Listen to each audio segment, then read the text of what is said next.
सारखा विचार करतोस ना? मग आता शांतपणे ऐक. यापुढे हा त्रास तुला सतावणार नाही. मुळात तुला वाटतंय तसं नाहीये. जोपर्यंत आपण दुसऱ्याचे कपडे परिधान करत नाही तोपर्यंत आपल्याला ते सैल बसतायत का घट्ट होतात याचा अंदाज बांधता येत नाही. अगदी काहीसं तसंच आहे.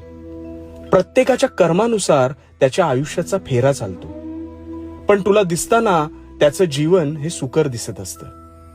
स्वतः जर साफ मनाने पुढे जात असशील तर तुला पाहून इतरही हाच विचार करत असतील हे कदाचित तुला कळलं नाहीये. एका अपंग मुलाने एका गरीबाला धावताना पाहिलं तर त्याला वाटलं की हा किती सुखी आहे.